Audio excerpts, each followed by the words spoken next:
अस्सलामुअलैकुम दोस्तों, मैं मतीउद्दीन आप सबको क्रिकेट के फैन में खुश आमदीद कहता हूँ। शाहीन शाह अफरीदी इस टाइम हर कोई बात कर रहा है शाहीन शाह अफरीदी की कि शाहीन शाह अफरीदी फिट कब तक हो जाएंगे। यही इस टाइम 22 करोड़ आवाम का सवाल है। तो दोस्तों मैं आपको सही अपडेट देने जा रहा हूँ कि शाहीन शाह अफरीदी कब तक फिट हो जाएंगे। जो पीसीबी ने ऑफिशियली प्रेस रिलीज जारी की है उससे आपको बताऊंगा। ये नहीं कि कल फिट हो रहे हैं या 2 दिन बाद फिट हो रहे हैं या 10 दिन बाद, बल्कि जो ऑफिशियल वर्जन आया है पीसीबी का उसके बारे में आपको बताऊंगा। और ये बताऊंगा क्या Shaheen Shah Afridi Pakistan versus England test series के लिए, Pakistan versus New Zealand test series के लिए या फिर पीएसएल के लिए अवेलेबल है या नहीं, तो इसके बारे में आपको अपडेट करूंगा। और साथ साथ Pakistan versus England test series के हवाले से एक बहुत बड़ी अपडेट आपको देनी है, तो वो आपको अपडेट दूंगा। और साथ साथ दोस्तों आपके साथ इंडिया का न्यू कैप्टन कौन होगा ये भी आपको बताने जा रहा हूं। और साथ साथ पाकिस्तान का न्यू कैप्टन कौन होगा, क्या बाबर आजम चेंज होने जा रहे हैं, क्या बाबर आजम को कोई रिप्लेस करेगा, इसके बारे में आपको अपडेट करूंगा। तो दोस्तों अगर आप मेरे चैनल पे पहली दफा आए हैं तो वीडियो को लाइक लाजमी कर लें, शेयर कर लें और चैनल को सब्सक्राइब लाजमी करें और बेल नोटिफिकेशन के आइकन पे लाजमी क्लिक करें। तो सबसे पहले तो दोस्तों ये मैं आपको बताऊं कि बहुत सारे दोस्तों के सवाल आ रहे थे, पूछ रहे थे कि आपने वर्ल्ड कप फाइनल के बाद क्यों नहीं वीडियो बनाई। तो एक बहुत सारे दोस्तों का सवाल आया है, वो कुछ लोग कह रहे थे कि डिप्रेस हो गए हैं, बहुत ज़्यादा दुखी हो गए हैं इस वजह से। लेकिन दोस्तों असल बात यह है कि पिछले दिनों जिस दिन वर्ल्ड कप का फाइनल था उससे एक रात पहले दोस्तों मेरे फुप्पा का जो है वो इंतकाल हो गया था, जिसकी वजह से मैं बहुत ज़्यादा जो है वो डिप्रेस था, बहुत ज़्यादा जो है वो दुखी था। और मेरी फैमिली भी जो है वो इसी वजह से बहुत ज़्यादा परेशान हुई है। और इसी वजह से जो है दोस्तों वो मैं आप लोगों के पास आ सका, ना मैं मैच भी इतना जो है वो मैं लाइव नहीं देखा मैंने, क्योंकि हकीकत में आपको बताऊँ दोस्तों तो क्रिकेट जो है वो चलती रहती है, क्रिकेट जो है वो आगे भी चलती रहेगी। लेकिन जो आपके अपने अजीज़ होते हैं जिनके साथ आपका एक ताल्लुक होता है, जब वो दुनिया से चले जाते हैं तो वो उसका जो गम है, जो उसका दुख है, वो आपके पास किसी और चीज़ का ज़ाला नहीं है। तो सबसे पहले दोस्तों आप सबसे रिक्वेस्ट है कि ज़रूर उनकी मग़फ़िरत के लिए भी दुआ करें और ज़रूर जितने भी लोग सुन रहे हैं ज़रूर जो है वो फातिहा लाजमी पढ़ें उनके लिए। क्या पता आप में से किसी की एक आमीन से जो है वो उनका जो है वो आखिरत का सबब जो है वो बेहतर हो जाए। तो अब बात करेंगे शाहीन शाह अफरीदी के हवाले से कि शाहीन शाह अफरीदी की क्या अपडेट है। तो दोस्तों शाहीन अफरीदी की जो बड़ी अपडेट है वो यही है कि पीसीबी ने कहा है कि 18 डेज लगेंगे शाहीन शाह अफरीदी की रिहेबिलिटेशन में। तकरीबन जो है वो 2 वीक्स का कह रहे हैं, 2 से 3 वीक्स का। तो 3 वीक्स के अंदर शाहीन शाह अफरीदी की पता चल जाएगा कि क्या शाहीन शाह अफरीदी को एक बड़ी इंजरी है या नहीं। तो 3 वीक्स में शाहीन शाह अफरीदी को पूरी पीसीबी का जो मेडिकल पैनल है वो फुल मॉनिटर करेगा शाहीन शाह अफरीदी को। उसके बाद ये फैसला करेंगे कि क्या शाहीन शाह अफरीदी पूरी तरह फिट है या नहीं। तो दोस्तों अभी जो आपको कोई भी अपडेट दे रहा है कि शाहीन शाह अफरीदी जो है वो 4 दिन में फिट हो जाएंगे या पीएसएल से भी बाहर हो गए हैं, इस तरह की कोई भी अभी तक ऑफिशियली वर्जन नहीं आया। जो सही अपडेट है वो यही है कि पीसीबी ने ये कहा कि 2 से 3 वीक्स में हम शाहीन शाह अफरीदी को पूरी तरह मॉनिटर करेंगे। उसके बाद हम बताएंगे कि क्या शाहीन शाह अफरीदी फिट है या नहीं। लेकिन दोस्तों जो मैंने ऑब्जर्व किया है और जिस तरह मैंने वर्ल्ड कप में भी देखा शाहीन शाह अफरीदी को, तो मैंने यही मॉनिटर किया कि शाहीन शाह अफरीदी पूरी तरह फिट नहीं थे और शाहीन शाह अफरीदी को ज़बरदस्ती खिलाया गया है ये वर्ल्ड कप। और उसका ये खुमियाजा ये हुआ है कि अब शाहीन शाह अफरीदी एक और इंजरी का शिकार हो गए हैं। मेरी ये दुआ है कि शाहीन शाह अफरीदी जो है वो फिट हो जाए और कोई बड़ी इंजरी ना हो, कोई मेजर ब्लो ना हो। लेकिन दोस्तों जो मुझे लग रहा है कि शाहीन अफरीदी को अगर रेस्ट दे दिया जाए Pakistan versus England test series के लिए तो ये कोई घाटे का सौदा नहीं है। शाहीन अफरीदी का फिट होना ये बहुत इंपॉर्टेंट है पाकिस्तान के लिए। जैसे इंडिया ने किया कि जसप्रीत बुमराह जब फिट नहीं थे तो जसप्रीत बुमराह को नहीं लेके गए वर्ल्ड कप में। हालांकि इंडिया का मेन बॉलर था जसप्रीत बुमराह, लेकिन इंडिया नहीं लेकर गया, नहीं रिस्क लिया। तो इसी तरह अगर शाहीन फिट नहीं है तो जो गलतियां हो गई वो हो गई।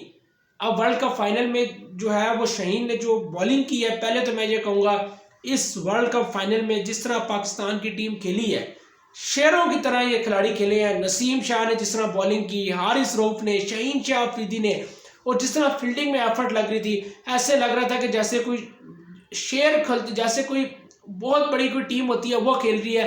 यकीन नहीं आ रहा था कि ये पाकिस्तानी लड़के हैं जिस तरह खेले हैं और बहुत ज़्यादा दिलेरी के साथ ये लड़के खेले हैं। तो मुझे तो फख्र है अपनी टीम पर कि जिस तरह इन्होंने परफॉर्मेंस दी है।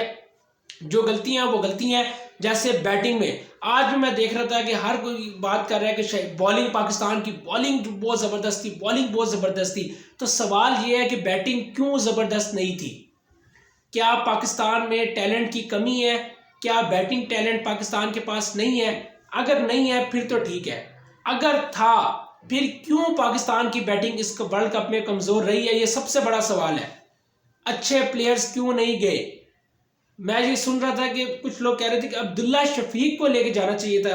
अब्दुल्ला शफीक जितना टैलेंटेड प्लेयर है और जिस तरह उसने परफॉर्मेंस दी है, अगर अब्दुल्ला शफीक को ही ले जाते या फिर शर्जील खान को लेके जाते, लेकिन शर्जील का ये था कि फील्डिंग जिस तरह ऑस्ट्रेलिया में रिक्वायरमेंट थी वो शर्जील फील्डिंग नहीं कर सकता था, जो नजर आया।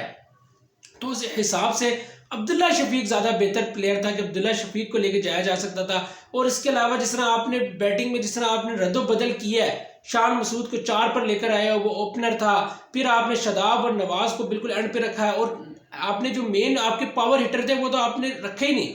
एक इफ्तिखार था और इफ्तिखार भी उस तरह पावर हिटर नहीं है। जो आपके 3 पावर हिटर थे वो खुशदिल था, हैदर था और आसिफ अली था। हैदर को पहले 2 मैचों में मौका मिला, फिर हैदर को भी मौका नहीं मिला। आसिफ को तो आपने पहले मैच के बाद बाहर कर दिया। तो आपकी जो बैटिंग जो थी वो मुझे ऐसे लगा नहीं कि यार ये कोई अच्छी बैटिंग है। बाबर और रिजवान का यही था कि उनको बार बार यही कहा कि यार आप नंबर 3 पर आ जाओ, कोई इन दोनों में से नीचे आ जाए, हारिस को ऊपर से खेलने दो। सेमीफाइनल में रन किए तो सब ने शोर मचा दिया कि बाबर ने करारा जवाब दिया, करारा जवाब दिया। लेकिन दोस्तों अब आपके सामने है कि फाइनल में जो हमें शिकस्त हुई है उसकी बड़ी वजह यही थी कि आपका ऊपर से जो है वो एक जो थ्रिलिंग टच होता है ना वो नहीं था। अगर ऊपर से हारिस को मौका मिल जाता ना, तो हारिस ने ऊपर से पहले 2-3 ओवर में अगर आपको स्टार्ट अच्छा दे देता, फिर आपका मोमेंटम ना टूटता, तो फिर आपने मोमेंटम को जो कैरी करना था वो आपका चल जाता। लेकिन अब कुछ नहीं हो सकता, पाकिस्तान को शिकस्त होगी। लेकिन इन लड़कों ने बहुत ज़बरदस्त क्रिकेट खेली है इस वर्ल्ड कप फाइनल में, कोई शक नहीं है। इन लड़कों ने बहुत ज़बरदस्त क्रिकेट खेली है इस वर्ल्ड कप फाइनल में, और बताया तमाम दुनिया क्रिकेट को कि पाकिस्तान अभी क्रिकेट में जिंदा है और पाकिस्तान क्रिकेट में कुछ भी कर सकता है। दुनिया क्रिकेट ने तारीफ की है।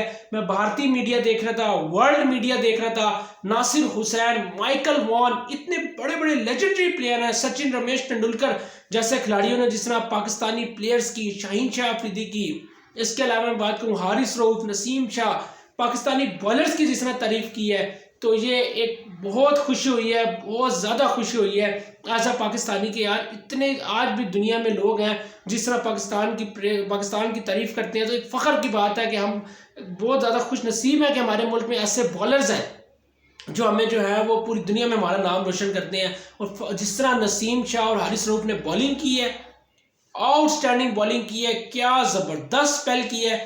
बेन स्टोक्स को खड़े होने का मौका नहीं मिला, लेकिन बेन स्टोक्स ने भी बहुत शानदार इनिंग्स खेली कि वहाँ पर रुके रहे, इंतज़ार किया, और फिर जब मौका आया वहाँ पर भी बेन स्टोक्स ने छक्का चौका लगाकर मैच ही साइड पर कर दिया। ओवरऑल ये वर्ल्ड कप मुझे लगता है ये पाकिस्तान का था। थोड़ी सी बदकिस्मती रही कि शाहीन इंजर्ड हो गए, और शुएब अख्तर ने वहाँ पर एक बहुत बड़ा पॉइंट रेस किया कि शुएब अख्तर कहते हैं कि अगर शाहीन जिस टाइम इंजर्ड हुए हैं तो शाहीन को सुन क्यों नहीं किया गया घुटना। कहते हैं मैं कि शुएब अख्तर खुद बता रहे हैं कि सुनकर, अगर शाहीन का उस वक्त घुटना सुन कर दिया जाता और उसको कहता कि आकर तू अब भाग कर देख, फिर देखी जाती जो भी होता, क्योंकि वो फाइनल था। अब शाहीन की जो फाइनल में उस वक्त 2 ओवर्स में ज़रूरत थी, अब पूरे साल में शायद ज़रूरत ना पड़े। तो उस सिचुएशन में अगर शाहीन को यूज़ कर लेते तो थोड़ा बेहतर होता। लेकिन अब बात यही है कि अब जितनी बातें करें वो फजूल है, क्योंकि फाइनल ख़त्म हो गया। एट दी एंड पाकिस्तान ने बहुत ज़बरदस्त क्रिकेट खेली है, और मुझे फ़ख्र है इन लड़कों पर जिस तरह इन्होंने पूरी दुनिया में जाके अपने आप को मनवाया है। और मुझे पूरा यकीन है कि जिस तरह इन्होंने एफर्ट की है, और बाबर आजम ने एज अ कैप्टन जिस तरह लीड किया है, ज़रूर बाबर आजम पर तनकीद हो रही है, लेकिन मैं ये फिर भी कहूँगा कि बाबर आजम ने 3 टूर्नामेंट्स में क़यादत की है, एक एशिया कप में, 2 वर्ल्ड कप में, और 2 के फाइनल में और 1 के सेमीफाइनल में बाबर आजम लेके गया है। तो कोई और ऐसा कप्तान है तो पहले मुझे वो कप्तान ला कर दिखाओ, उसके बाद फिर बाबर आजम पे बात की जाए तो बेहतर है। अब दोस्तों Pakistan versus England test series के हवाले से जो बड़ी अपडेट देनी थी वो यही थी कि टिकट्स अवेलेबल है। अभी भी अगर कोई टिकट लेना चाहता है तो वो टिकट ले सकता है। मैंने अभी चेक किया है, रावलपिंडी मैच में जो 1 दिसंबर से 5 दिसंबर तक होना है उसकी टिकट्स अवेलेबल है। अभी मैंने जो है वो कल ही मैंने टिकट्स ली हैं। तो मैं आप सबको भी ये कहूँगा कि अगर अभी भी कोई टिकट लेना चाहता है तो वो ले जाके, बाद में फिर गिला ना करे कि टिकट्स नहीं मिली। तो अभी बहुत ज़बरदस्त मौका है कि टिकट्स ले ले। इसके साथ दोस्तों मैं आपको बताऊं कि इंडिया का जो नया कप्तान है वो बात की जा रही है कि हार्दिक पांड्या को नया कप्तान इंडिया का बनाया जाएगा। रोहित शर्मा को हटा दिया जाएगा और T20 का नया कप्तान जो है वो हार्दिक पांड्या होगा। और साथ साथ पाकिस्तानी कप्तान के हवाले से जो अफवाहें आ रही हैं दोस्तों, वो किसी भी अफवाह पर यकीन न करें। बाबर आजम ही पाकिस्तान के कप्तान है और कोई कप्तान नहीं होगा। ना शादाब होंगे, ना शान मसूद होंगे, ना रिजवान होंगे, ना कोई और।